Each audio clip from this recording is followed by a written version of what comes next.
y concretamente con la que se llama, con la mesa redonda, Desarrollo Económico y Conservación de la Naturaleza en el Parque Natural de la Sierra de Andújar. Y aquí tengo, bueno, pues a tres ponentes, a tres personas que nos van a introducir dentro de lo que es ese tema de la conservación, del desarrollo económico y concretamente, bueno, pues dentro de lo que es el Parque Natural de la Sierra de Andújar. Yo les voy a preguntar a cada uno de ellos simplemente una pregunta, ¿vale? Y a partir de ahí quiero que seáis vosotros los que participéis. No solamente con preguntas relacionadas con este último tema, el del desarrollo económico y la conservación de la naturaleza, sino con cualquier otro tema. Y no solamente a ellos, sino incluso podemos aprovechar y cualquiera de los ponentes que haya aquí, como por ejemplo Borja, Maribel, Diego, que están aquí presentes, pues también le podéis preguntar si hay alguna duda con respecto a las cuestiones que hemos hecho esta mañana. Bien, dicho esto, pues voy a presentar en primer lugar a Antonio José Marín Cañones, que es licenciado en Geología por la Facultad de Ciencias de la Universidad de Granada, con formación complementaria en máster en Ingeniería y Gestión Medioambiental. Ha trabajado en temas, sobre todo, de gabinetes técnicos de minería, de evaluación geotécnica. Ha sido es funcionario de la Junta de Andalucía, del Cuerpo Superior Facultativo Geólogo, y en la actualidad, bueno, pues es el director del Parque Natural de la Sierra de Andújar. En 2019, además, ocupó la plaza de Oficina de Ordenación del Territorio adscrito al Servicio de Urbanismo.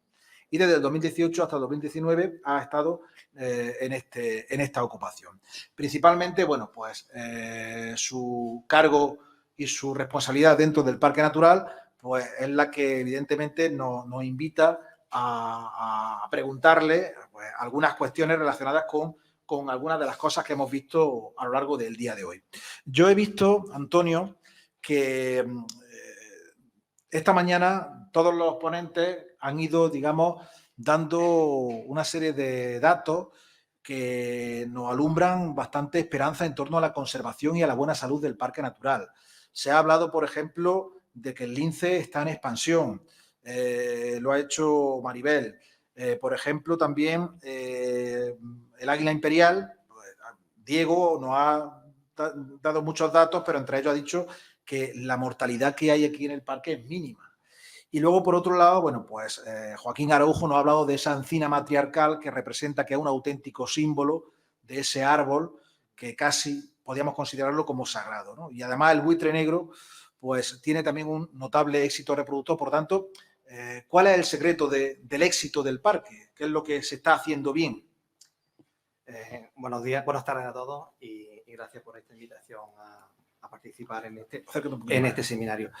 Bueno, yo creo que el éxito es un poco de todo, desde las mismas fincas en las cuales se ha visto aumentado, digamos, este tipo de población de esta fauna, desde la administración y de buena fe, digamos, entre todos.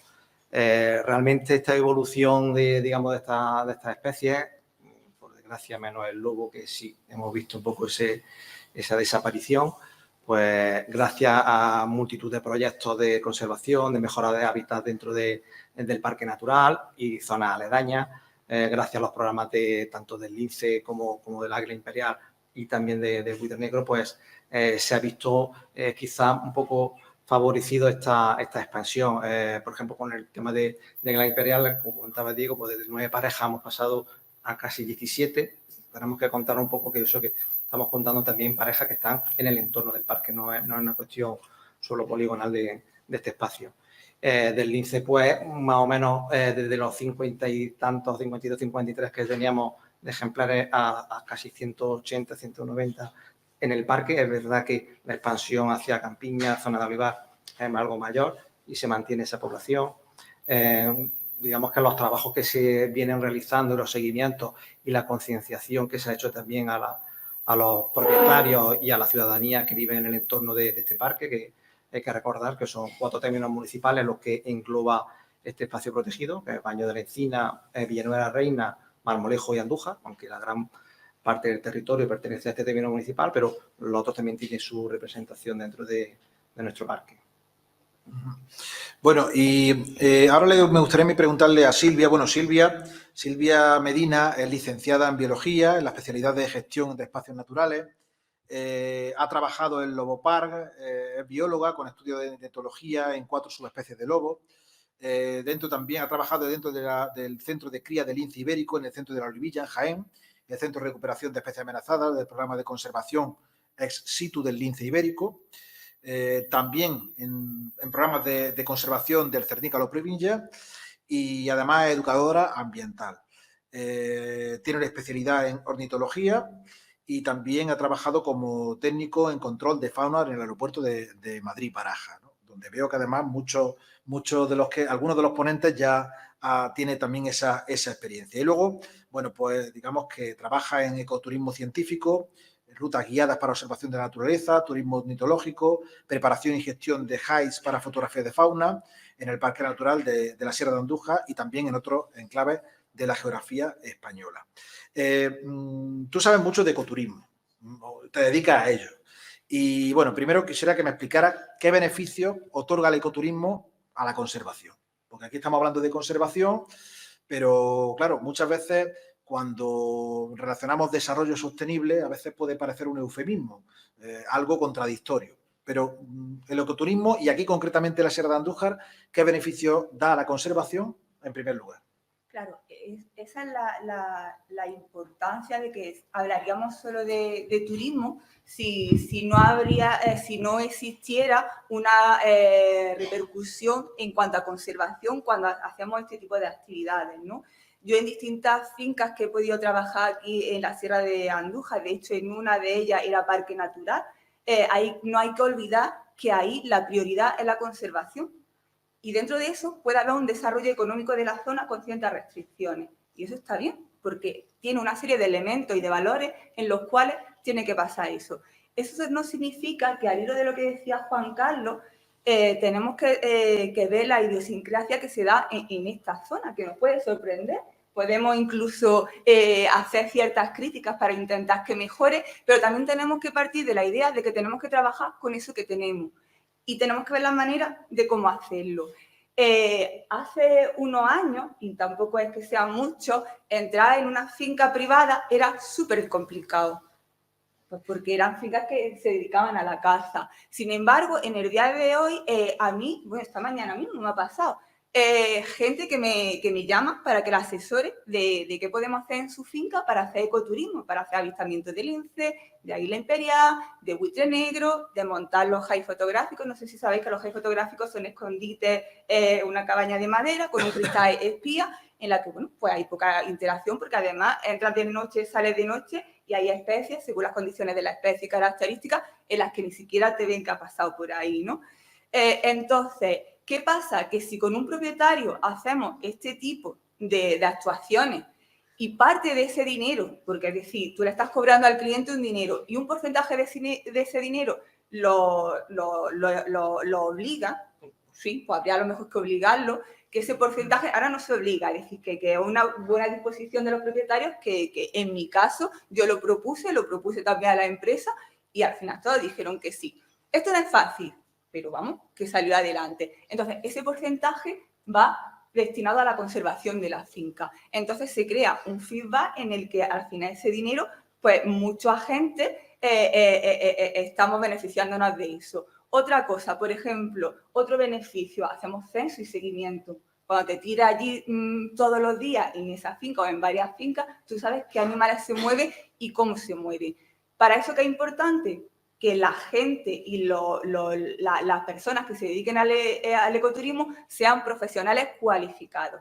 Y para eso, pues también hay que crear herramientas. Aquí en Andalucía hemos creado una asociación de guías de naturaleza, porque de hecho los guías de naturaleza no estamos englobados en ningún sitio más que en turismo activo. Y no tiene nada que ver el turismo activo, que agarras por un barranco, que hace observación de naturaleza. Ni la preparación es la misma. Si tú tienes gente realmente cualificada, a biólogos, ambientólogos y demás, te pueden hacer un censo y pueden hacer ese seguimiento de estas especies, ¿no? Por otro lado, también en especies amenazadas como imperiales, el lince o el tema de... Yo conozco a muchos compañeros de aquí gracias a eso. Es decir, yo he tenido que contactar con ellos para ver la mejor manera de qué podíamos hacer en esa actividad de conservación. Si en algún sitio, por lo que sea, ya no se hace aporte de alimentación suplementaria pues porque ya no procede, por lo que sea, y nosotros, por la actividad de la fotografía de naturaleza, lo hacemos, pues estamos ganando todos, ¿no? En ese caso, esa, por ejemplo, pareja de imperiales, si estamos haciendo un aporte extra de alimentación suplementaria, puede tener más éxito en la reproducción y sacar más pollo adelante, por decir un ejemplo, ¿no? Luego, la colaboración y que sean los propietarios los que te busquen para conservar y para desarrollar proyectos de conservación. Eso a mí me ha pasado. Yo pensaba que no podía hacer, pero me ha pasado en esta sierra y en otras también. ¿Por qué? Porque cuando a uno también le sale bien, las tierras de España pues son de los que son. Todos se conocen, o la gran mayoría se conocen. Si a uno le ha salido bien, llegará un momento en el que el resto dice, oye, mira, que aparte de la caza podemos hacer ecoturismo. Y ya cambia las cosas. Y entonces, al final dice, pues mira, pues podéis llamar a Silvia o al resto de compañeros que también lo hace fabulosamente bien y proponer ese proyecto. Cambia la mentalidad y va cambiando poquito a poco, lentamente. Con el tema del lobo, Juan Carlos, cuando yo llegué la primera vez a la finca, pues saqué el tema del lobo, así para empezar. Pues bueno, pues una le va la marcha. No me va la marcha, ¿sabes lo que me va? La conservación, es lo más importante, realmente. Entonces, bueno, hubo un momento que teníamos que conocernos para poder sacar ese tema y es verdad que es muy polémico y pararon. No se podía... me pararon los pies y dijeron, bueno, pues hasta aquí, tampoco te pases, estamos eso, pero ya frena un poquito, ¿no? Pero tuve la suerte de seguir durante muchos años. Entonces, pues volvió a salir el tema. Y ya podíamos llegar a discutir. Y eso es muy bueno, ¿no? No hay que tener miedo a discutir, debatir. Es que hay que hacerlo. Bueno, él lo ha dicho perfectamente, ¿no? Que tenemos que, todos los que estén implicados, tenemos que ver nuestro punto de vista. Y va a ser contradictorio. Yo, pues trabajar con estas características, pues ha sido un reto tanto profesional como personal. Pues los últimos años, cuando ya estábamos establecidos con el tema de los high fotográficos, pues salía el tema del lobo y decíamos, pues bueno, que si a lo mejor sacamos un rendimiento y hacemos fotos de lobo, ya esa conversación y eso que a lo mejor se decía un poco con broma como de que no lo veíamos real todavía, era posible. Pues yo considero que eso es un avance realmente muy grande, ¿no? Para que poquito a poco pues vaya cambiando un poco la mentalidad y encontremos los mecanismos por los que todos podemos converger en esa conservación de la especie.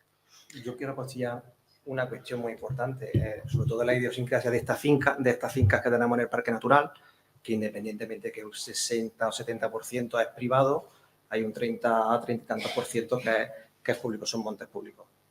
Pero lo que hay que compatibilizar son esos aprovechamientos que tienen las fincas. Hay algo de ganadería, no hay mucha, pero hay algo, y casi todo el aprovechamiento, sobre todo el recurso que más le deja, es la caza. Y antes, por ejemplo, comentaba Juan Carlos un poco que cómo va, de verdad que va para abajo, entonces lo que buscan es otro complemento. Y uno de los mejores complementos, sin ser una panacea, me refiero como económico para las fincas, es el ecoturismo, el tema de observación, el tema de ruta, el tema, digamos, orientado un poco, como está comentando Silvia, para buscarle ese aprovechamiento y ese yacimiento nuevo, digamos, en este territorio, como están haciendo en otros territorios, con el tema del lobo también, o en la zona de Doñana, también con el tema de observación. Y eso es un apunte que en esta sierra cada vez pues tiene más fuerza. Bueno, pues relacionado un poco con lo que estaba ya comentando Silvia en torno al lobo, bueno, en primer lugar, enhorabuena por tu intervención, yo creo que ha sido muy interesantísima, la verdad que, pero tan realista creo yo que ha sido un poco para aquellos que anhelen la reintroducción del lobo, pues nos hemos quedado un poco... Se ha dejado planchado. Exactamente. Entonces, lo que quería plantearte es, primero, decir, si ni siquiera desde el punto de vista del ecoturismo sería viable el lobo aquí. Hay que tener en cuenta además que sería una reintroducción totalmente, bueno, de un sitio en el que siempre ha estado. El puntito lo hemos visto en todos los mapas que ha ido sacando. Entonces, quería saber cuál es tu opinión y si hay, digamos, alguna esperanza. Más que esperanza, si se podría tomar, ser valiente, con sentido común, lógicamente, para reintroducir el lobo, aunque fuera en vías del avistamiento, como por ejemplo con el lince. Con el lince no ha habido ningún problema. De hecho, lo tenemos aquí de escayola. No sé si podríamos tener un lobo de escayola, ¿no? El lince aparece en todos sitios. Digamos que el Parque Natural ha hecho del lince un auténtico emblema, ¿no? con el lobo tal vez es más difícil, pero no sé. Bueno, hay una cuestión. La sociedad está cambiando. Eso está claro. O sea, lo que dice Silvia es una realidad. O sea, antes el rey de España... El rey de España era cazador. El actual rey ya no lo es porque no queda bien. Es así. O sea, la sociedad ha cambiado. O sea, está cambiando constantemente.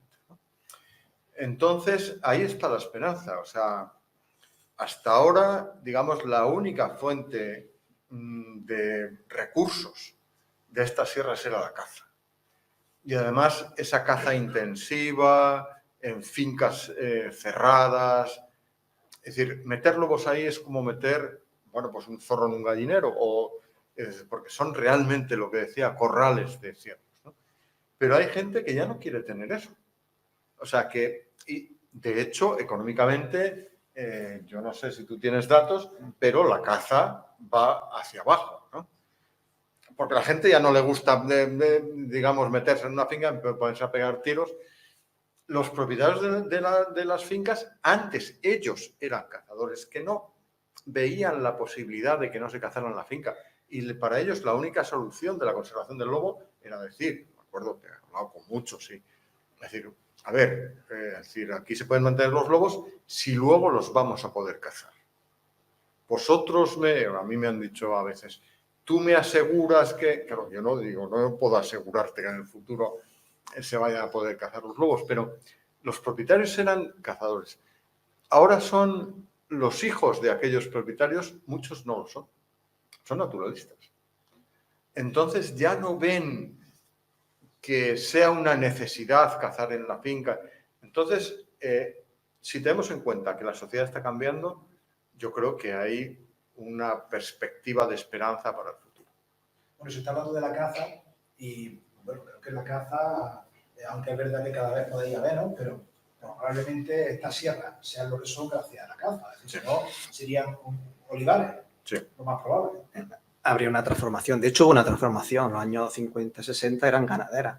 Entonces, a partir de la compra del Estado para las repoblaciones que hemos visto esta mañana, que hubo una gran compra masiva de fincas donde se hicieron muchas repoblaciones, pues una de las estrategias que hubo fue el potenciar la caza y fue un poco la bondad que trajo para esta zona y, digamos, el resurgir de esta zona con el tema de las monterías y la capitalidad de las monterías que se supone para Andújar, pues viene precedido de eso. Pero es verdad que va a menos porque hay menos cazadores, la gente es más exigente, no es lo mismo ir en AVE a Ciudad Real que venir en coche hacia Andújar, no es lo mismo los diferentes establecimientos hoteleros que puede haber en una zona y en otra y que en Andújar a lo mejor le falta llevar un poco más esa cuestión. Entonces, se ha transformado un poco esa demanda hacia otros sectores, como los que estamos viendo, o volviendo un poco, porque algunas fincas de la zona de Andújar están pensando de nuevo en la ganadería, ya sea por montanera o ya sea en otros recursos. El vacuno no, porque aquí con el problema de la tuberculosis es muy complicado mantenerlo, pero sí el tema de otra manera. Pero bueno, al final hay que comprender que además son fincas también bastante grandes, aunque finquitas pequeñitas, pero muy pocas. Algunas son de 500, de 400, pero hay de 4.000, de 2.000, de 2.500, que dentro de lo que cabe son fincas bastante grandes, casi todas son de caza mayor, menos una parte atomizada al principio y luego algunas que se juntan. Pero por eso aquí ha funcionado también el tema de las monterías, pero vuelvo a repetir, es un recurso que hay que compatibilizarlo con una saga de corcho, con las colmenas, que también es una zona muy productiva con el tema de la miel.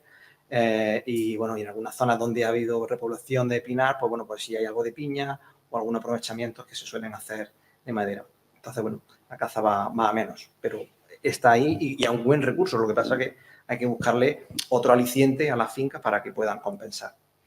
La caza, el desarrollo sostenible, el lobo, el ecoturismo, en fin, son muchos temas que podíamos tratar, que podíamos hacer preguntas. Yo tengo aquí un montón de preguntas, pero yo quiero dar paso a vosotros, que sois los protagonistas de este encuentro, y creo que es la oportunidad de poder hablar de desarrollo sostenible, de la caza o de cualquier otra cosa relacionado con cualquier aspecto que hayamos tratado en el día de hoy y duda que tengáis.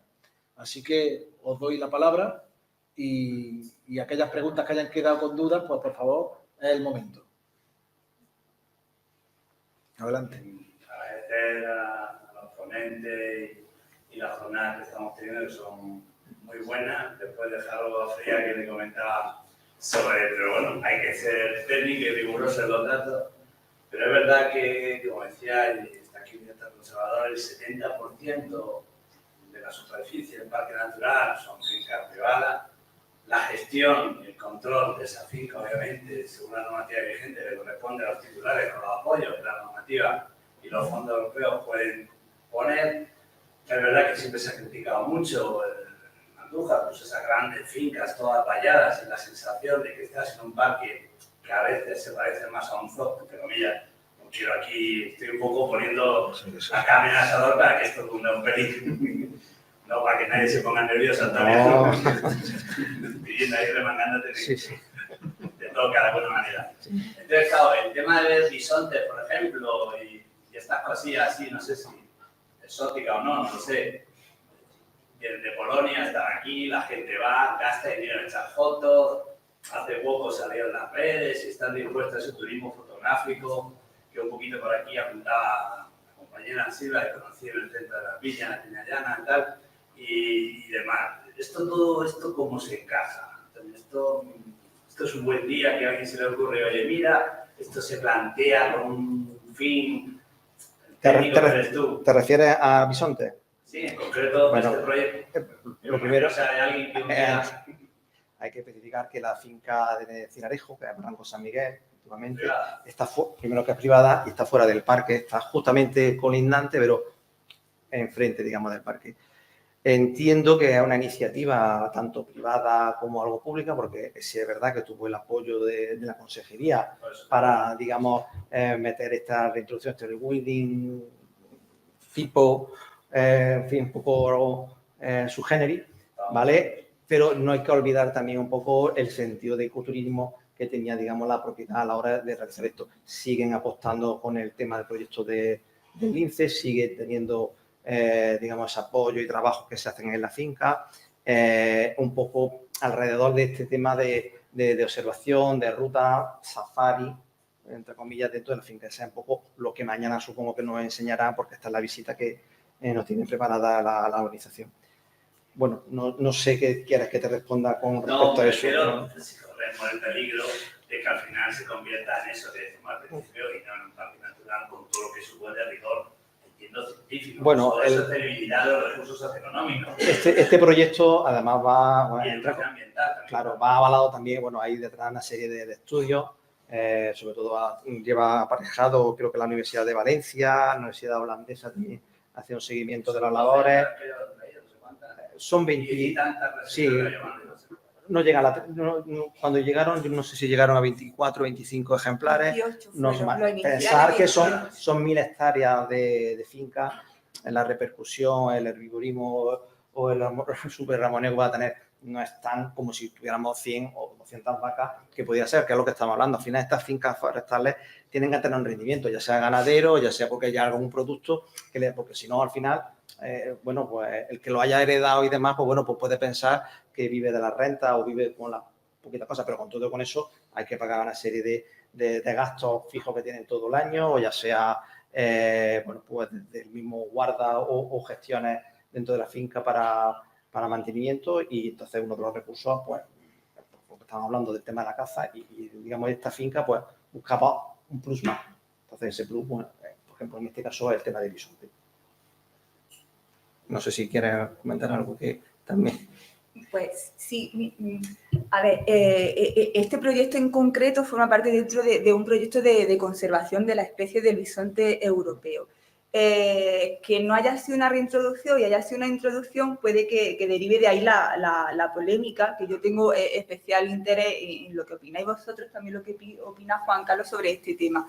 Sí que aparte de que se está favoreciendo en este caso la protección para que haya más diversidad genética de una especie en la que casi extinguimos, como fue el bisonte, otra cosa que se puede plantear es, ¿sería igual de polémico si metiéramos vacas en vez de bisonte? cuando a lo mejor lo que está haciendo en el ecosistema va a ser muy parecido por las características del animal como herbívoro, ¿no? Entonces, bueno, ¿es mejor o es peor? Pregunto, ¿eh? Ahora es mejor meter bisontes que está favoreciendo que una especie que estaba extinta en Europa, pero no porque no es el sitio, no sé. Y sin embargo, no sería tan problemático meter vacas porque ya estamos más acostumbrados a ese tipo de herbívoros y sería otra opción. No sé. A lo mejor no es meter, como tú decías al principio, es decir, que el desarrollo de todo lo que es, y hoy se ha puesto de manifiesto, todas esas especies paraguas que estamos diciendo tienen un fin. Y luego el aprovechamiento socioeconómico, obviamente, y por supuesto tiene que darse, como dice Antonio, si no las fincas se caen, son rentables, en un momento se haría cualquier barbaridad. Pero bueno, aquí esta ponencia que estamos escuchando, ¿no? Y dentro de la rigurosidad, estamos hablando, en la parte técnica que hemos escuchado, de inversión, de diversidad, de planes de acompañamiento, de inversiones científicas y rigurosas, pues claro, choca un poco, como tú bien aclarabas, entre introducir o reintroducir. Porque por esa misma regla, a lo mejor el sector conservador puede decir, pues podríamos plantearnos el lobo, que sí estuvo en su día, y que en un momento determinado, lo que decía antes el compañero, pues esto podría tener alguna repercusión y de qué tipo. Pues es meter en un corral el gallinero que decía. Esto es un poco lo que choca de fuera para que no caigamos en la tentación de convertir algo exótico, de que, oye, que ya tenemos aquí. Y si abrimos un poquito la mente con los bisontes y luego al final llegan los lobos, lo digo yo como otra, es decir, con los bisontes, que es más fácil que el lobo, abrimos puertas de esta sierra que está cerrada y verá, pues eso, y a lo mejor luego llega el lobo, ¿no?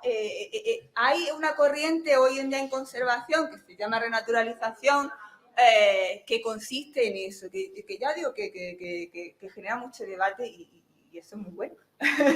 Eso es muy bueno, pues porque de este debate van a surgir ideas y van a surgir el método científico se basa en eso. Vamos a suponer qué pasaría así, ¿no? El método empírico en estas suposiciones, ¿no?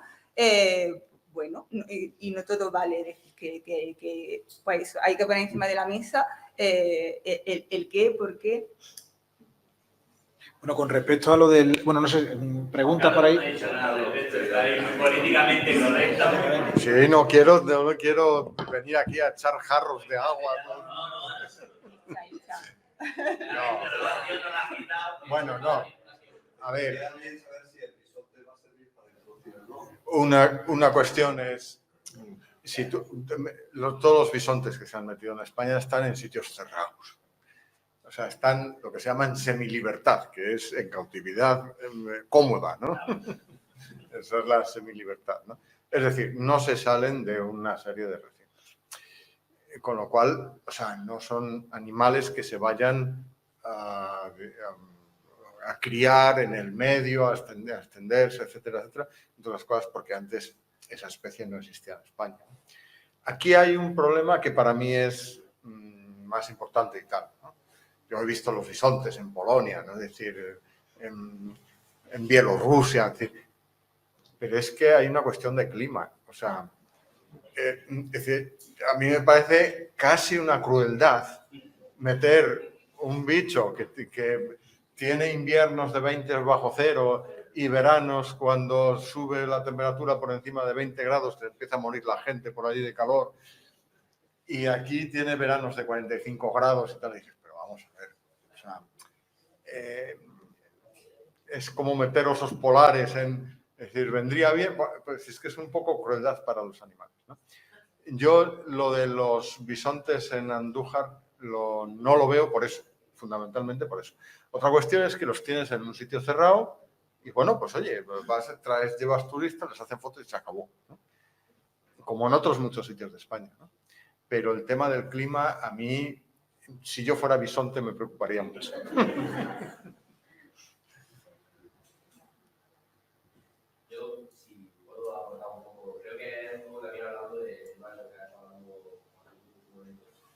Estamos aquí hablando de etapas, ¿no? De la historia en la que ese es verdad lo que dice Juan Carlos sobre el tema de tampoco Google, como bien sabemos, no por nada, sino porque también todos estamos pendientes de esto, porque al final es algo que nos interesa y todos vemos el bisonte, cómo se ve, cómo ve un bisonte, como dice en Polonia, un animal fornido, grande, potente, que luego lo comparas por aquí en Andújar, que ves un toro bravo al lado y a lo mejor da más un toro bravo.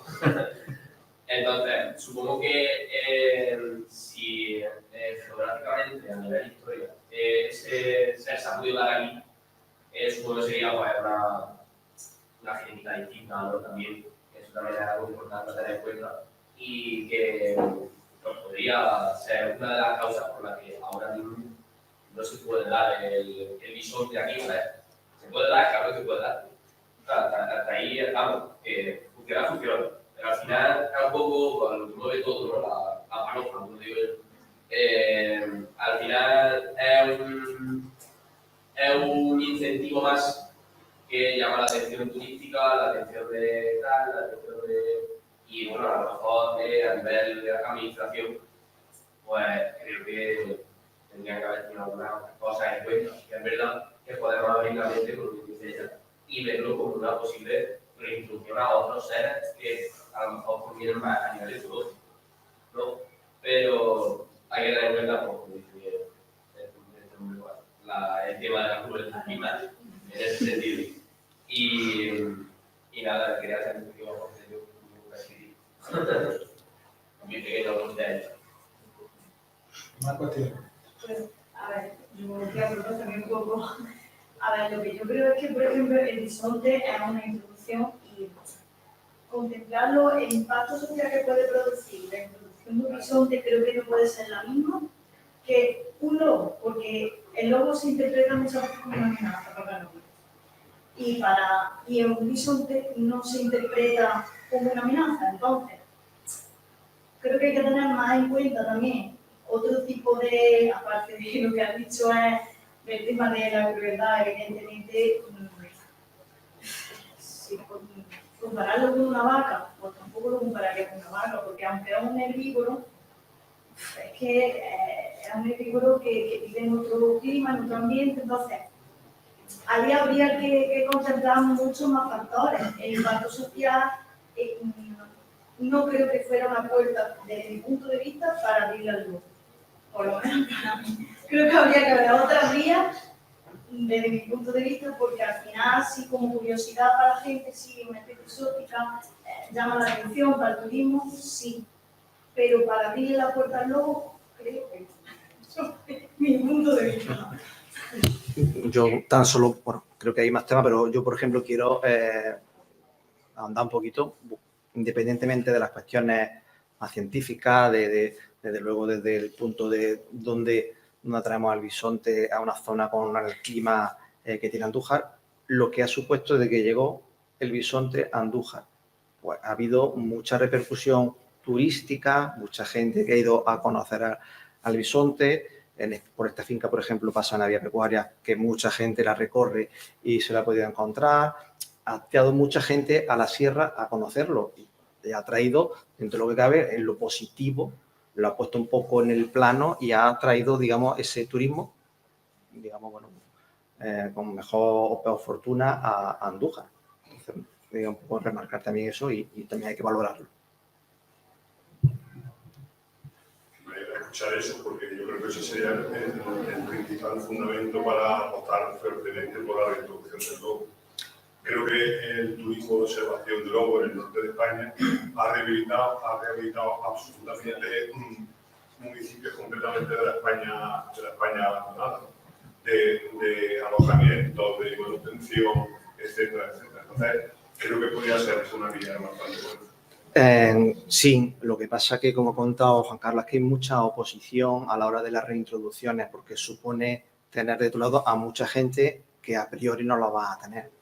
Entonces, tienes que hablar con muchas fincas, tienes que hablar con muchos territorios, tú puedes hacer una reintroducción y bueno, a lo mejor no se ha hablado, pero tú puedes hacerlo, pero a lo mejor de aquí a una semana pues no sabes si ya están ahí o no están, porque la gente al final se toma, digamos, la ley por su cuenta.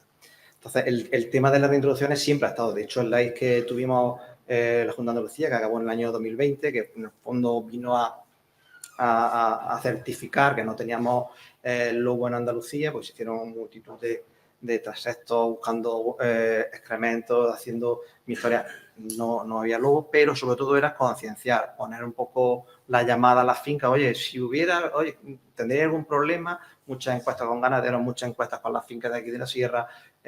Y bueno, pues había un poco, salió un poco la polémica o una de las, digamos, visiones que tendrían muchos propietarios que son fincas cinegéticas. Bueno, pues mira, si al final el lobo ya es suficiente y puede entrar dentro de algún cupo, pues a lo mejor sí, porque eran maneras de ver un poco, de testar un poco la sociedad, cómo podrían, en un hipotético caso, de hacer esa reintroducción. Pero a día de hoy, ahora mismo, es complicado pensar en la reintroducción sin tener conflictos sociales que se nos echan encima. Siempre no, por claro, entonces, pero la administración es muy cobarde algunas veces, entonces no quiere tener todo de su parte para decir ahora. Claro, porque antes decíamos que la conciencia ambiental está cambiando y que afortunadamente cada vez hijos de esos propietarios están valorando otra cosa, no solo la caza. Eso es una oportunidad, cosa que ha dado la clave a mi juicio, es que la administración esto es bastante cobarde.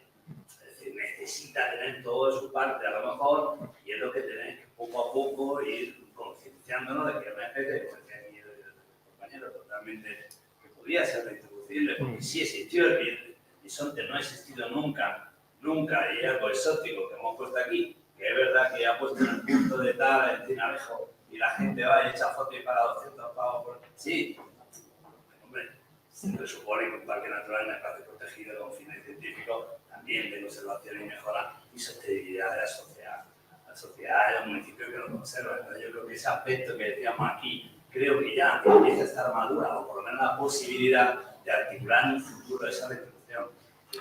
Siempre va a estar ahí, lo único que tiene que llegar a ese momento. Pero que lo has dicho tú, la administración cobarde. Borja estaba levantando la mano. Sí, bueno, yo te quiero hacer una pregunta a Juan Carlos, pero antes de eso también una reflexión, una opinión personal, ¿no? Yo creo que el desarrollo de un espacio natural protegido, y yo no he defendido un espacio natural protegido directamente en cuanto a un determinamiento, no puede basarse en el turismo, el turismo no puede ser el motor económico de una zona rural. Está bien que sea un aprovechamiento más, pero el motor de los recursos naturales de un espacio natural tiene que ser los recursos naturales que hay en esa zona. Los recursos naturales del sector primario, los ojos forestales, la caza, la ganadería, la agricultura, eso es lo que creo. Pero bueno, la pregunta no iba por ahí. Era preguntarle a Juan Carlos si en las comunidades autónomas en las que ha habido control de los lobos mediante la caza, si ha habido una reducción significativa de los daños a las explotaciones ganaderas o simplemente ha sido una venganza hacia los lobos y habrá afectado probablemente a su dinámica poblacional y a su estructura y a la desestructuración de manada, pero a lo mejor no ha tenido un efecto significativo o sí, en la reducción de los daños. Esa es una gran pregunta. Una gran pregunta para España y también desde un punto de vista científico que hay una polémica grande sobre eso, ¿no? En España, si yo leo ahora los periódicos, veo que desde que se protegió el lobo han aumentado los daños. Es que estoy viendo los últimos titulares en Burgos se ha multiplicado por 7 en 2 años el número de daños. En Zamora por 2, en León por 4. ¿Qué ocurre? Es pura propaganda.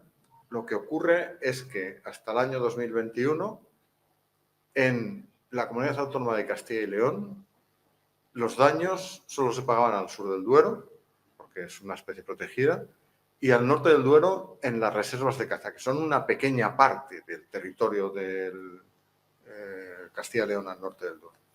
Entonces, a partir de 2021, septiembre de 2021, el Ministerio de Medio Ambiente ha dado 20 millones al año a las comunidades autónomas, a Castilla y León les llegan casi 10 millones, y ahora tienen la obligación de pagar los daños al norte del Duero. Con lo cual, pagan mucho más. Pero no porque antes no hubiera daños, sino porque no se pagaban. Y los daños que hacía el lobo al norte del Duero existían, evidentemente, pero no se conocían porque no estaban no estaban apuntados en ningún sitio. Entonces ahora se está diciendo que los daños han aumentado desde que se ha protegido al lobo. No es verdad.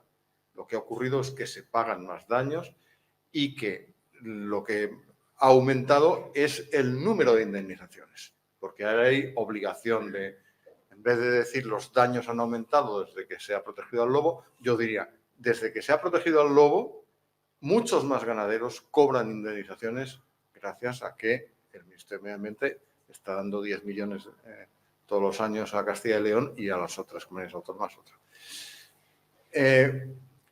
Con lo cual, una de las cosas que están surgiendo como conclusiones ahora de que en cuanto se ha parado la caza ha aumentado los daños, simplemente no es verdad.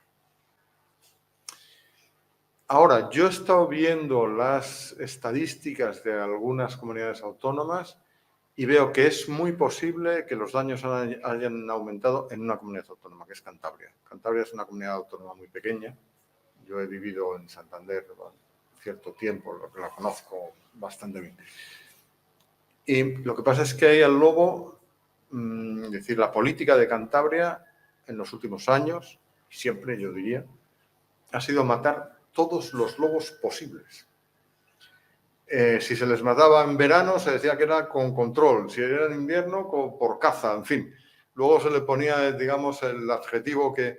Pero en principio la política ha sido matar una cantidad de lobos enorme, ¿no? En alguno de los últimos años, antes de Protección 2021, se han matado hasta 40 lobos en Cantabria. Cantabria es una comunidad muy pequeña, tiene 5.000 kilómetros cuadrados. En Cantabria a lo mejor hay 12, 15 manadas de lobos, aunque ellos dicen que hay 21, ¿no? Entonces, matar 40 lobos... ¿Qué significa esto? Que la única forma, eso es lo que dice también la teoría científica, ¿no? Los estudios que se han hecho en muchos sitios, ¿no? Sobre todo en Estados Unidos. Es decir, la única forma de rebajar los daños del lobo realmente es matar un porcentaje enorme de la población. Si tú matas un 10% de la población, que es por ejemplo en Castilla y León, los cupos que había eran de menos del 10%. Y como no se mataban todos los animales del cupo, a lo mejor era un 5%. Luego la caza furtiva es enorme, evidentemente en todas partes, ¿no? Pero matando un 5% de la población o un 10% de la población, los daños no se van a bajar. Dicho esto, creo que la caza moderada no rebaja los daños. La caza, el control, todo a lo bestia, sí lo hace. Donde estaba antes Pablo, ha levantado la mano. Sí, bueno, primero muchas gracias a todos, personalmente por la charla que nos ha dirigido. Creo que ha pasado muy por encima del asunto. Entiendo que ha sido grave y cómodo, que ha supuesto en Andalucía manejar unos datos de población de lobo que nada tenían que ver con la realidad. Hasta el año 2012 aproximadamente. Y eso, vamos a llamarlo errores, sobreestima, gracias a Dios vino el Censo Nacional a decir hasta aquí ya. No me trago más, Bendito el censo, que si hubiera venido, hoy estaríamos hablando de una población que todavía existe en la Sierra de Andújar, en no sé qué, en nada en 12 parejas, que son el lobo más bueno del mundo. El lobo más bueno del mundo requiere poco presupuesto, no tiene demasiado daño, fíjate en súper y baja. Luego yo creo que uno de los asuntos fundamentales que hay seguramente muchas lecciones que deberíamos de aprender de la extinción del lobo en Andalucía. Pero quizá una de las más importantes, porque nos toque a los que profesionalmente nos dedicamos al seguimiento de la fauna, sea que todo lo que hagamos de ahora en adelante sea complicado, sea basado en datos, sea definido, sea transparente, sea creíble. Yo escucho por aquí, igual que en muchos foros, igual que en la administración, el mantra: al lobo no lo quiere nadie en la sierra. El lobo no lo quiere, no, ¿cómo vamos a reintroducirlo? No, no lo quiere nadie. Antes has dicho tú algo interesante. Hace 20 años puede que eso fuera la perfección. Puede que eso fuera la perfección. Yo me he tirado 20 años trabajando en el Ultramar. Que como muchos sabrán, pues coincide en gran parte de su área de reproducción con el área de distribución de los últimos lobos en Andalucía. Cierto es, en el año 2000, nombraba al lobo y esa no es la realidad actual. Esa no es la realidad actual. Eso puedo dar. No sé si porque hemos generado una complicidad, una confianza mutua, pero esa no es la realidad. Algo habremos hecho bien, en medio de todo lo que hemos hecho mal, algo habremos hecho bien. Fuimos la primera comunidad en la indemnización por ganado. Tenemos una trayectoria de eso de cerca de 40 años. ¿Verdad? Se ha hecho mucha educación ambiental, se ha sancionado también algunas muertes de lobos. Y llevamos galeando la sierra profesionalmente hace ya muchos años y creando alianzas invisibles con los actores de esa. En el año 2016, justo antes de que empezara el live, la Consejería de Medio Ambiente tuvo la buena idea de hacer un estudio de valoración de la percepción social del lobo en Andalucía. Se trató de una encuesta realizada, hablo de memoria, a 600 personas, que incluían la capital de Córdoba, la capital de Jaén y una veintena de pueblos de la Sierra de Córdoba, del Valle de los Pedroches y de la Sierra de Jaén. Con una representación bien de todos los gremios, guardas, cazadores. El objetivo de realizar esa encuesta, que se le encargó a una empresa de comunicación navarra, afincada en Pamplona, era comparar los resultados de la valoración social que había hecho ese año, en el año 16, con los resultados en el año 20, después de finalizar el live, que como sabéis, un live de concienciación. Esa comparación nunca llegó a hacerse porque el live fue mutilado, como muchos saben, a muchos niveles, a nivel local e incluso automutilado.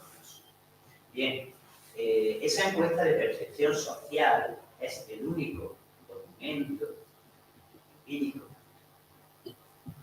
sobre el que deberíamos manifestarnos a la hora de valorar, vale la redundancia, la valoración que tiene la población de ese momento. Esa encuesta a la que me refiero está colgada en la página del live. Espero que vaya por un tiempo. La pueden encontrar cualquiera. De esa encuesta no se deduce una oposición frontal ni a la conservación del lobo, ni a la reproducción del lobo.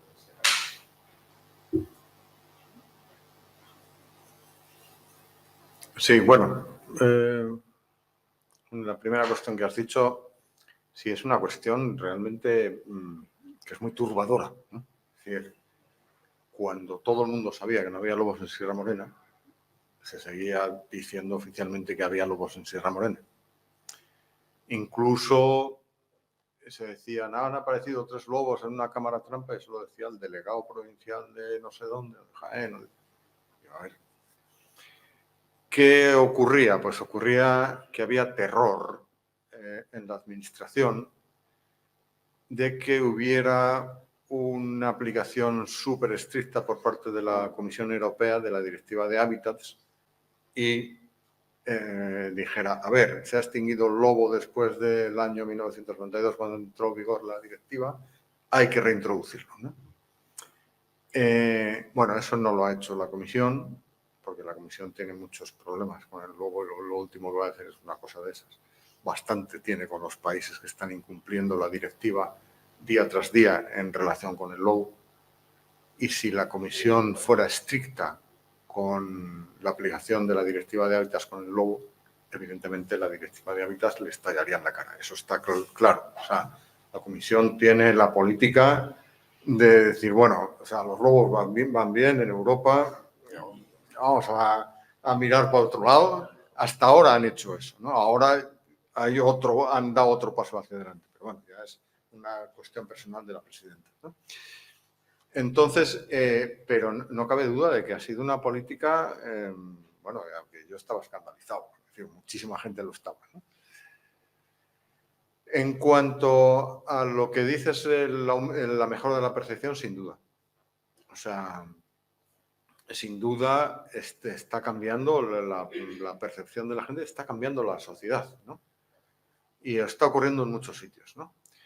Pero, aún así, digamos, la caza sigue siendo la caza intensiva, tal como está planteada aquí en la sierra, ¿no? Con las cercas, etcétera, etcétera, las enormes densidades de venados, todo eso, ¿no?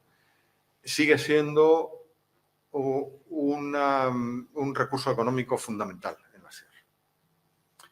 Y en esas condiciones, el lobo es difícil de encajarlo en estas fincas, ¿no? Que en el futuro, si en el futuro hay un cambio aún mayor, que es posible, ¿no? La gente diga, bueno, es que esto ya no queremos seguir cazando así, porque esto, no sé qué placer pueden encontrar los cazadores en cazar de esta forma o lo que sea, ¿no? Es posible que cambie un poco con, digamos, la bajada económica de la caza, cambien las perspectivas de utilización de la sierra, ¿no? Y empiece a utilizarse la sierra, a lo mejor, de una forma más ecológica. Es decir, se acabó el tener densidades de 50 venados por kilómetro cuadrado, ¿no? Porque esto es que se están comiendo el suelo, las encinas, todo. O sea, vamos a quitar las vallas y vamos a reunirnos entre varios propietarios para tener propiedades más ecológicas. En ese momento yo creo que sí sería, sí habría esa posibilidad de pensar en una reintroducción del lobo. Pero antes tienen que caer muchas cercas y tienen que caer, digamos, intereses económicos que en estos momentos están vigentes, ¿no? ¿Puede ocurrir en el futuro? Yo lo creo. Yo lo creo porque la percepción de la gente hacia la naturaleza está cambiando, ¿no? Bueno, ojalá sea así, ¿no?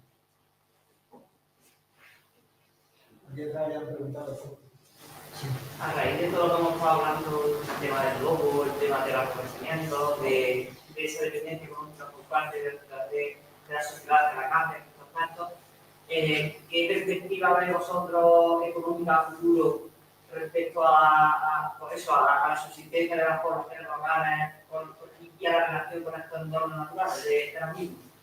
Porque, a ver, es verdad que el ecoturismo, que yo ahora mismo estoy dedicando precisamente a eso, el tema de género y tal, es un factor que tiene que estar y que es positivo, pero yo tampoco, a raíz de lo que decía también vos antes, no considero que sea adecuado tampoco focalizar exclusivamente en la actividad económica toda la subsistencia de las poblaciones locales y consecuentemente de esa naturaleza. Sí, sí. No, yo lo veo. Yo creo que se está exagerando la importancia del ecoturismo. Es decir, en España hay un caso muy claro, es la Sierra de la Culebra, que es un sitio que no tiene, paisajísticamente, no tiene gran relevancia, es un sitio feo, la Sierra de la Culebra. mucho más comparado con otras zonas del norte de España y que son limítrofes, como el lago de Sanabria, que está cerca y tal. La gente se va al lago de Sanabria, no se va a la Sierra de Culebra. Es decir, pero con, digamos, con el tema del lobo ha tenido un revivir económico brutal, ¿no? Pero eso hoy por hoy ha ocurrido ahí y en muy pocos sitios más. O sea, en otros sitios se está haciendo también turismo de lobo, pero hay que ver el impacto económico que tiene. Pues yo creo que es muy pequeño en otros sitios donde yo conozco estas iniciativas, ¿no? Es más, llega un momento en el que cuando tú ves una manada de lobos y 100 coches y gente y tal, dices, bueno, a ver, ¿dónde estamos llegando, no? O sea, que es que yo prefiero que no... O sea, porque muchas veces el ecoturismo puede ser una plaga. O sea, una plaga peor que la caza, casi, ¿no? Entonces, efectivamente, yo creo que al turismo, al ecoturismo, puede ser muy beneficioso en ciertas ocasiones, pero hay que tener en cuenta que tiene un límite. Y el decir, bueno, vamos a solucionar todos los problemas del lobo llevando turistas a ver lobos, eso es descabellado, realmente, ¿no? O sea, creo que hay que construir un medio que cada parte no tiene. Por ejemplo, yo para dibujar, siendo de aquí como soy, y dedicándome al turismo, no quiero una masificación, ni quiero un efectivamente. de turismo como puede tener nuestro parque vecino, sobre la quilla, en otros aspectos, no en el turístico, pero yo por eso para mi parque no lo quiero. Prefiero que haya turismo como tiene que haberlo, pero que también haya donde considera la representación escénica mucho más sostenible y mucho más riguroso de lo que se hace en muchas ocasiones. Sí. Pero por otro lado también un aprovechamiento maderables, de corcho, de aromáticas, de lo que sea, pero todo que se haga de una manera adecuada y que haya una diversificación de la actividad económica, porque al final eso va a ser lo que va a condicionar y perpetuar la conservación de esas zonas naturales de Sí, sí, yo estoy de acuerdo contigo también. Estoy de acuerdo contigo. Bueno, adelantando un poquito lo que estabas comentando, los aprovechamientos están en la sierra. El problema es que cómo se compatibiliza el tema turístico con esos aprovechamientos.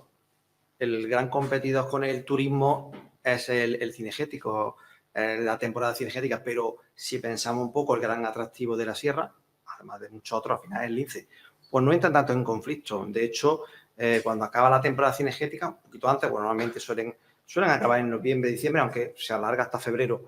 Muchas de las fincas privadas, como comentaba Silvia un poco, están poniéndose las pilas, cambiando de mentalidad, se pueden abrir a ese turismo, digamos, ordenado, una gestión adecuada, y esa es un poco lo que hay que ir buscando. No es fácil porque hay que llamar a la puerta y hay alguien que te tiene que dejar entrar, pero hay que convencerlos con el buen trabajo y es un producto, entre comillas, muy vendible, porque ya hay bastante experiencia y cada día ven que, bueno, tienen un resultado, no interfieren mucho en sus trabajos. Cuando ellos terminan, digamos, su gran aprovechamiento de la finca, pues pueden entrar otros y pueden competir. Pero hay que buscarse, digamos, esa ayuda. Es verdad que nosotros sabéis que tenemos un problema de saturación, quizás nos está echando un poquito por el lado, pero bueno, dentro de lo que cabe también hay que sacarle algo positivo, que es la zona nuestra de la Lancha. Entonces llega la época de celo, aquello se pone como un hervidero, que está bien, pero dentro de lo que cabe, cuando llega alguien, lo lleva allí, está todo el mundo, pues les quita el atractivo, ¿no? Van buscando un poquito más, algo más exclusivo, si no más exclusivo, con menos saturación. Y bueno, desde el Parque Natural, junto con mi compañero y con otras cuestiones, pues vamos a diversificar, digamos, ese tipo de actuaciones donde tenemos otras zonas donde también hay presencia de lince, o puede haber, es verdad que la gente viene buscando, pero lo que hay que buscar el territorio lince sí lo tenemos, pero hay que demostrarle o enseñarle, digamos, el territorio. La observación va a quedarse en un punto fijo y si tiene la suerte pues lo va a encontrar o no. Y gente que eso lo admite o no. Entonces, depende también el tema de esa clientela naturalista quien venga, el especialista pues de una forma, pero el más generalista de otra. Entonces, ahí un poco la clave del desarrollo turístico junto con la compatibilización de esos aprovechamientos que hay en la finca, ya sea corcho o apícola u otros maderables que también lo hay.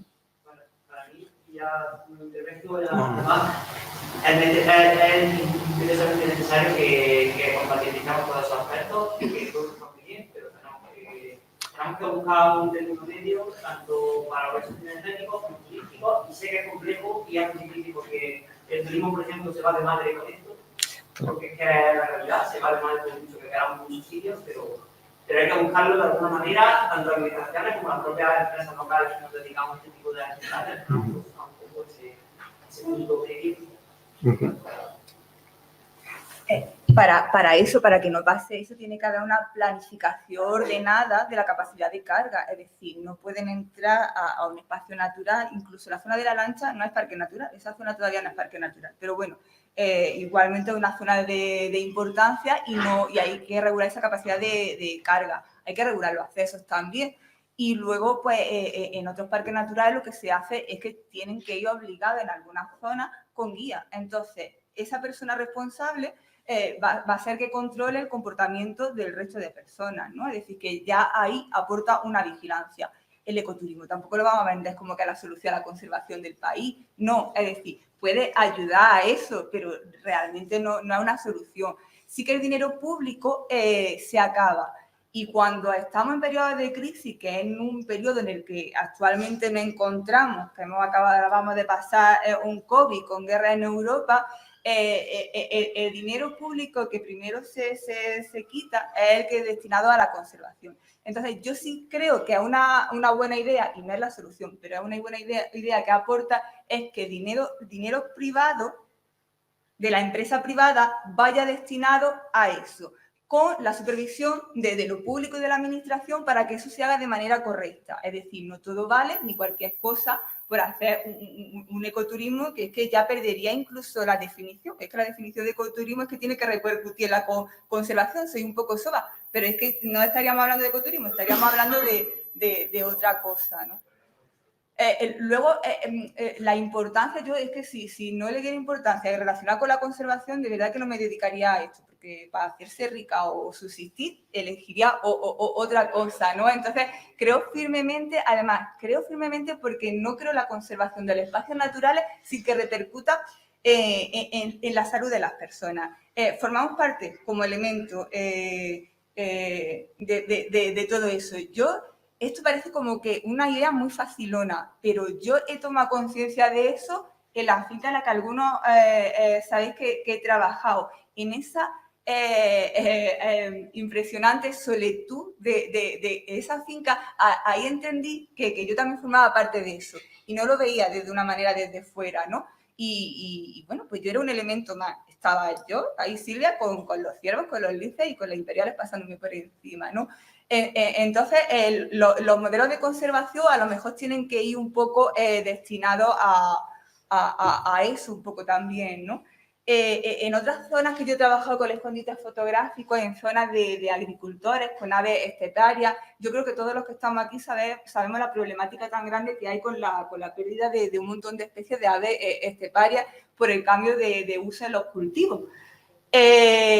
Yo una cosa en la que digo, pues mira, esto funciona, y ya digo que si compara a gran escala, pues comparar el dinero que deja la caza con el ecoturismo, pues bueno, es que nos puede dar hasta la risa, es decir, que hay que ser realistas con lo que tenemos. Pero bueno, son pequeños pasos, son pequeñas apuestas que van, pues eso, abriendo mentes, cambiando la concepción de las cosas. En esta zona esteparia, pues eso, al final teníamos montando high fotográficos sobre estas especies como carracas, sisones y demás. Y claro, al principio pues costaba mucho que la administración dejaran que los agricultores pues esperaran un poco los tiempos de la siembra para que estas especies pudieran criar y salir adelante. Y al final con el ecoturismo, los propietarios venían a mí a buscarme a decir, Silvia, que te tengo localizar la pareja de aguiluchos cenizos, que ponga un high ahí, y yo espero a que termine la sesión de high, terminamos a que el aguilucho cenizo termine toda la puesta y salgan los pollos volando, parte del porcentaje, porque estamos en sus tierras, de ese dinero de high va para ellos, y bueno, pues todos contentos. Es decir, que ese dinero que a veces, que lo hablábamos antes, la administración tarda mucho en darle por esa indemnización, porque tienen que hacerlo por ley y tienen que respetar una serie de cosas, pero el dinero de la administración llega tarde, pues de la empresa privada llega en el momento. Y ahí genera menos conflictos. Yo digo que no quiero pensar que esta es la solución de nada, pero sí que creo que aporte.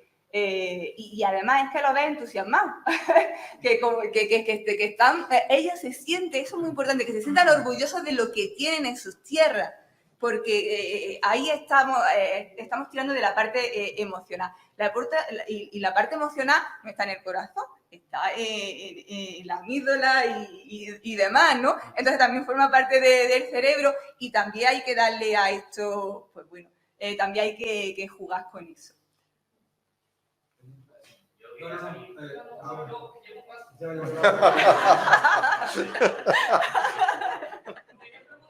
Carlos, que medidas se pueden tomar o si se plantean medidas distintas para disminuir los daños provocados por el lobo. Porque yo soy de la zona del norte de España y sé lo que es esos daños y tengo entendido, por ejemplo, que hay medidas compensatorias para ganaderos, dependiendo de la pérdida de la res que sea el kilo, te dan un dinero, pero todo el dinero que tú inviertes en la crianza de esa cabeza de ganado no lo devuelves.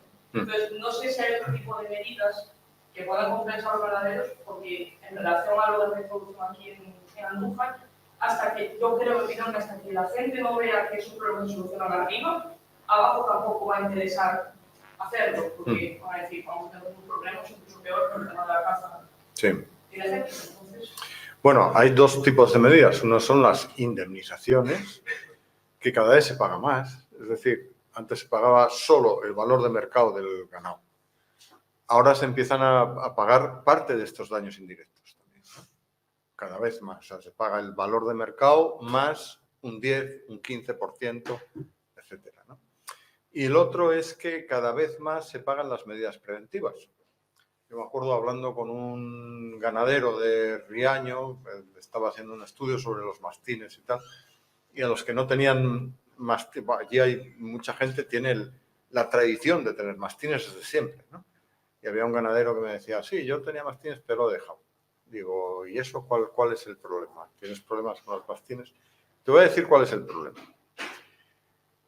Si yo tengo mastines, a lo mejor me voy a ahorrar que me maten 3 jatos, 3 terneros, ¿no? Y cada mastín cuesta, que es una exageración, al año lo mismo que un jato. No es así, cuesta la mitad, pero bueno. Dice, y si yo no tengo mastines, estaba en el Parque Regional de los Piros de Europa, que se llama de Riaño Mampodre, me van a matar 3 terneros, pero esos 3 terneros me los paga la administración. Y el mantener a los mastines lo pago yo. O sea que al final, claro, y ante eso, ¿qué dices? Pues que tienes razón. O sea que hay mucha gente que no le compensa la prevención de daños porque se los tienen que pagar ellos. Pero ahora, en los últimos años, la Unión Europea está pagando a través de la política agraria comunitaria mucho dinero para prevención de daños, incluyendo contratar pastores, lo cual es empleo rural. Es que eso es la ganadería que antes se hacía. Claro. Incluyendo eso, o sea, la contratación de nuevos ganaderos, ¿no? Y yo creo que por ahí va la solución va por más prevención pagada por las administraciones y menos compensación, que también hay que hacerlo, es decir, pagar la compensación, ¿no? Pero más evitar los daños que pagar los daños, ¿no? Aunque también habrá que pagar los daños, evidentemente. Y otra pregunta que tenía acerca del tema del lobo es que comentaste que en las poblaciones que no están sanas sí que hay la consideración de perros con lobos, pero en las poblaciones sanas, que también había, ¿se sabe por qué tienen esa tendencia a alimentarse con perros? A ver, es que un perro es un lobo. Sí. Es decir, no es que te vayas a cruzar con un chimpancé, te cruzas con otro lobo, ¿no? Sí, es el cani, o sea, el lobo también, pero... Pero mira, los bichos que están en lobos radiomarcados y tal, ¿no? Que se ha visto, una cosa típica cuando se produce hibridación es cuando hay una pareja de lobos en celo y muere el macho, por cualquier, le matan, le atropellan, lo que sea. Entonces, si aparece un perro por allí, la hembra tiene una gran tendencia a hibridarse con el perro, ¿no? Claro, Entonces, eso sí, suele ocurrir sobre todo en los límites de los bordes del área de distribución, en los sitios donde las densidades son bajas, etcétera, pero a veces no. A veces ocurre en sitios donde hay poblaciones sanas, densidades altas de lobos, bueno, porque es eso, o sea, al final un perro pues no deja de ser un lobo domesticado, ¿no? La última intervención. Me toca. A ver, yo aquí tengo la última intervención porque quería salir un poco de política y demás. Y quería entrar un poco en temas de ecología. Es una pregunta muy humilde, yo lo sé, pero hemos estado hablando mucho de que, bueno, alimentarias y demás, los tratamos como, o hablamos de ellos como especies clave.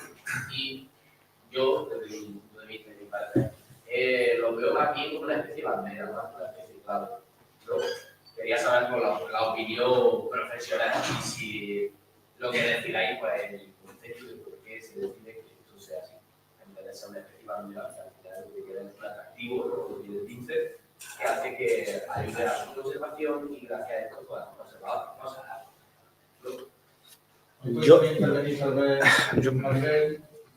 Yo creo que así mejor, porque el lince se ha convertido en una especie de bandera gracias al trabajo que se ha ido detrás, pero al principio no tenía esa consideración y a la que la imperial 3/4 de lo mismo. Al final es un recurso. Si quieres, Maribel, hablas tú. No. Yo en mi caso hablaba del águila imperial como especie paraguas. Exacto. No es la palabra que utilizamos. Yo, por ejemplo, Que se benefician todos. Paraguas, en este caso, al conejo. No, te explico el efecto paraguas. El efecto paraguas es, si lo he intentado transmitir con el tema de la reproducción. Si tú corriges un tendido eléctrico porque se procuran imperiales, lo haces por el águila imperial, pero tiene un efecto paraguas, cubre al resto de aves que se pueden posar en ese tendido y entonces, la palabra paraguas hace referencia un poco a que cubre, que da cobijo al resto de especies que ocupamos mucho sitio. La palabra no es que sea emblemática, por ejemplo, todos los parques tienen un emblema, aquí tenemos el logo de Andújar, en Córdoba, en el suelo del águila imperial, eso es un emblema, pero nosotros en ecología, digamos, hablamos de paraguas, por eso, porque cubre y protege a otras. Yo creo como que va pasando como la especie, cuando empieza a conservarla, va pasando como por las diferentes fases, digamos, ¿no? Pues sí, bueno, puedes considerar a lo mejor el lince como que yo también utilizo la necesita para el efecto paraguas, digamos, ¿no? Pero bueno, que puedes llamarlo si quieres especificar, pero es que estábamos ante menos de 100 ejemplares distribuidos en dos poblaciones aisladas y que declaramos un peligro crítico de extinción. El conejo por aquello entonces, pues aunque había disminuido mucho su área de distribución y de hecho ahora se ha cambiado su categoría de amenaza y un proyecto LAI está trabajando y el conejo sobre esta especie, pues sí que es verdad que tú puedes considerar que podría ser otra especie clave, otra especie paraguas, pero en aquellos momentos pues, teníamos que trabajar con esta especie porque era la que se nos iba de la mano, la que se extinguían y que en el primer mundo que por suerte por desgracia no tocaba ir, permitiéramos eso, pues no era que más tarde se ha convertido en una especie de bandera, por supuesto, pero primero, pues. Y luego el efecto paraguas es que realmente tú no estás conservando la especie, estás conservando todo lo que se relaciona en el ecosistema con ella. Es lo que os decía antes, yo hacía más seguimiento de conejos que de lince. La población de conejos la conocimos al de también la de lince, pero primero tuvimos que poder conocer cómo estaban las poblaciones de conejos para poder observar, trabajar, ¿no? Entonces, claro, cuando tú trabajas en una especie con el lince que está tan asociada a la vida mediterránea, nuestra especie presa, al final está protegiendo a todas las especies que conviven con ella en ese hábitat, ¿no? Entonces, al final un poco, digamos, que son diferentes términos, no tenemos que elegir entre uno u otro, ¿no? Yo quería llegar un poco a esa, mi idea final, ¿no? Que al final una especie pues tiene que pasar por ese proceso de llamarse de distintas maneras, ¿no? Y tener a nivel ecológico esa función, ¿no? Porque al final es lo que ha empezó por siendo una especie animalia que no se tenía nada en cuenta y ahora, a día de hoy pues sí se podría considerar una especie de bandera, o al final también hipotetizar, ¿no? En ese sentido de pensar que, claro, en este sentido, que, claro, obviamente en mi opinión es más humilde, como digo yo, que obviamente la vuelta otra sabiduría, ¿no? En ese sentido, y otra creencia, y otro nivel de investigación y de datos, ¿no? De cómo se lleva esta especie en concreto. Entonces, me parece interesante eso del paso. El paso. Muy bien, pues muchísimas gracias a todos los que han integrado la mesa, Antonio, Silvia, Juan Carlos, y por supuesto también al resto de ponentes, Borja, Maribel, Diego, y también a las preguntas de esta mesa redonda y de este día. Así que un fuerte aplauso para todos.